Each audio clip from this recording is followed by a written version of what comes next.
To Ukraine now. Russia has launched one of its largest and deadliest missile attacks in weeks. Sophisticated Russian missiles and drones struck in 10 regions across the country. At least 6 people were killed. Ukraine's capital, Kyiv, is just one of the cities that was hit. President Volodymyr Zelenskyy characterized the attacks as intimidation meant to terrorize civilians. The CBC's Abby Kuwadasan joins us now from London. So, Abby, Ukrainian officials say this is the biggest Russian airstrike in months. What do we know?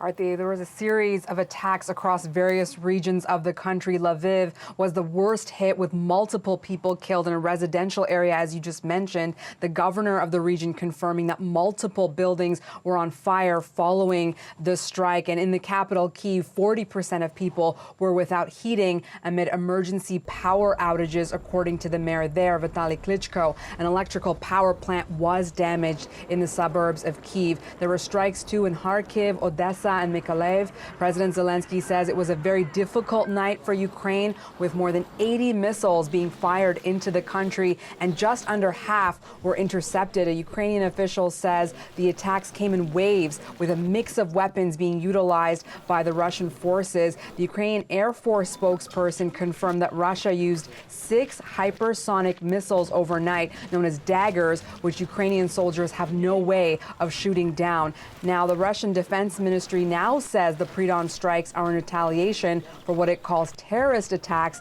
in Russia's Bryansk region last week. Members of a group called Russian Volunteer Corps staged an incursion from Ukraine. Kyiv says Moscow staged that. It's a false flag operation to justify ramping up its attacks. Now, Abby, you mentioned that critical energy infrastructure is damaged. There was another close call at the Zaporizhzhia nuclear plant. What happened there?